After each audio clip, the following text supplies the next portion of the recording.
And you're always very generous with your introductions. Thank you very much. Well, my presentation up here soon. Can I say this? Our firm employs primarily trained economists. We don't trust economists, particularly after the events of recent years. Our philosophy is field research is critical. We have to ask questions.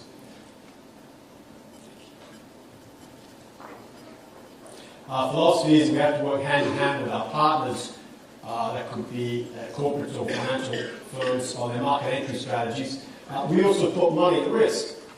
So we're involved in acquisitions, joint ventures, capital raising, where we may take small equity stakes. Our focus tends to be on cross-border acquisitions, particularly here in emerging markets.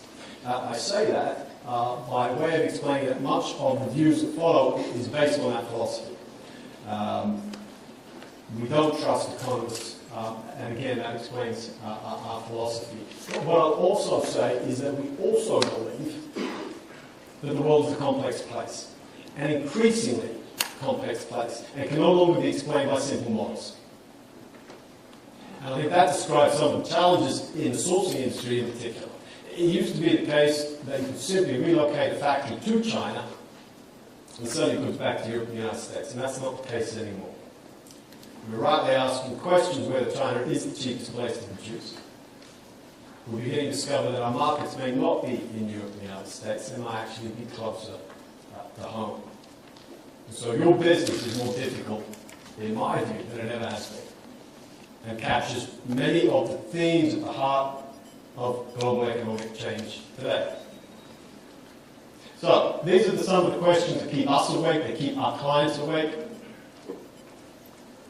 Most of these questions have been addressed throughout the presentations today. It would be excellent.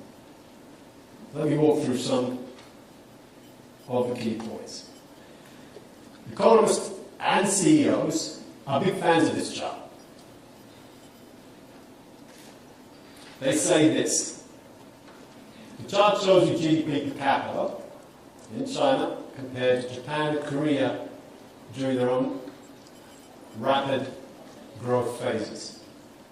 The chart is used to argue that given that Korea and Japan enjoy relatively similar trajectories, so will China. Moreover, China has another 20 years growth ahead of us, so we should be bullish. Here's the problem with that chart.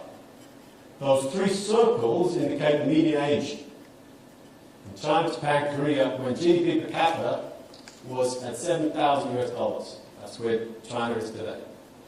My point is, at the same stage of development, China is 10 years older than Japan was back in the 1970s, Korea was back in the 1980s. China cannot follow the same growth model as either Japan or Korea. And if you use simple growth accounting, what are the three magic ingredients for an economy? Labor, capital, productivity. We have to rule out labor.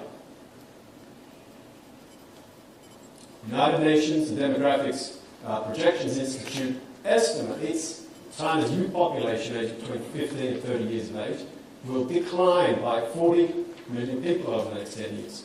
So when I listened to the earlier discussion on human resources, all I could think is, wow, you guys have a challenge on your hands.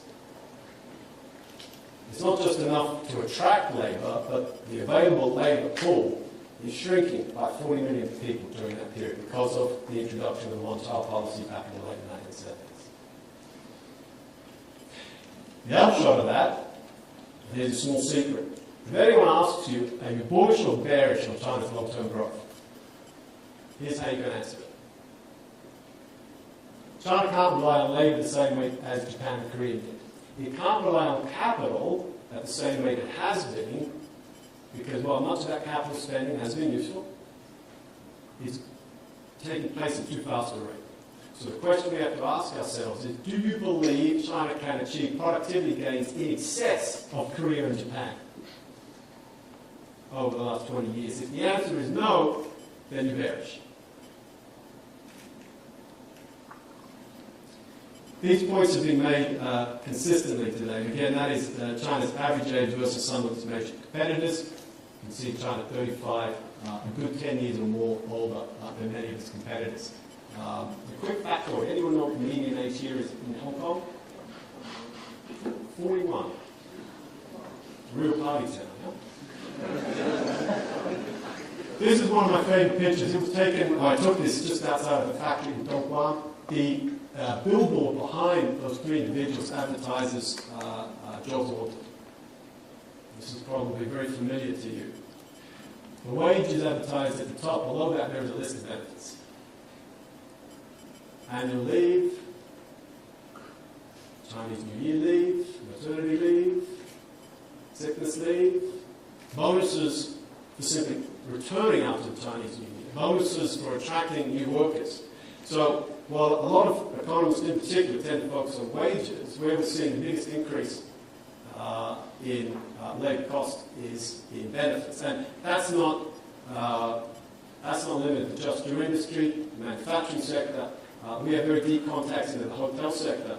We were speaking with a number of local and foreign-owned hotel operators in Beijing and Xi'an the other day. Beijing operators said, wow, what can we do?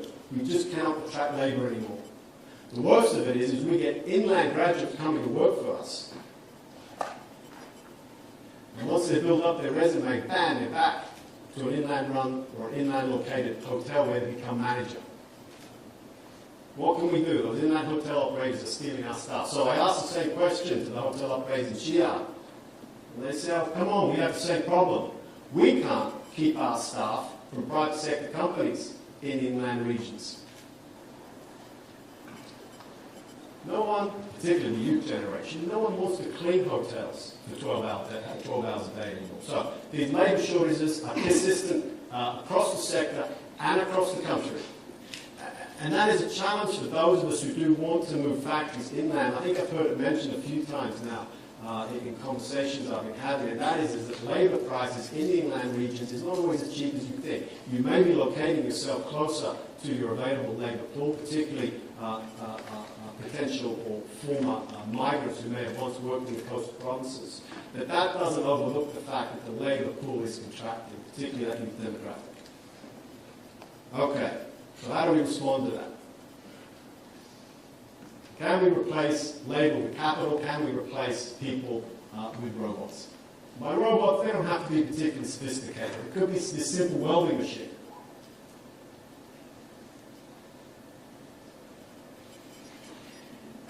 Our experiences and experience of our clients, and may not be consistent across everyone, is that robots don't necessarily save time.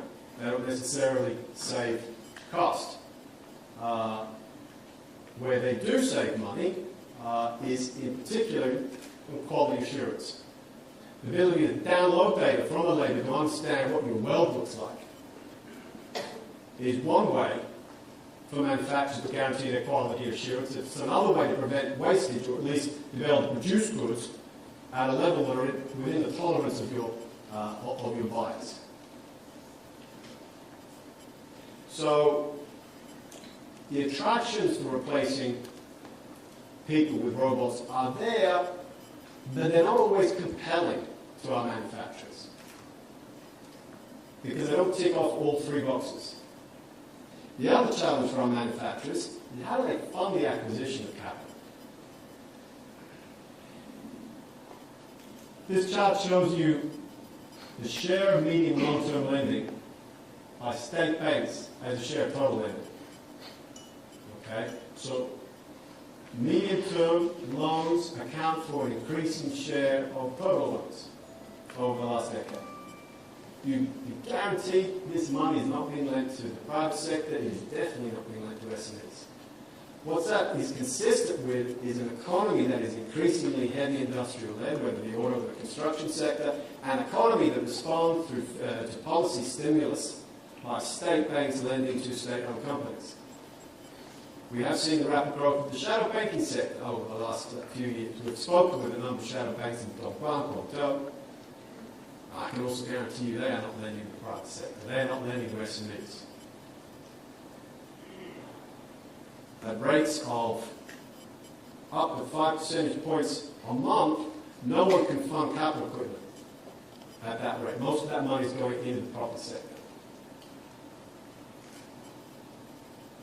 And so labour will remain an issue for most of us. It does open the door, though, to strategies for those of us that feel we have a strong relationship with some of our buyers. Maybe we can step in to provide them or inject some cash into their business to allow them to replace people with robots. Maybe that is one strategy we can adopt.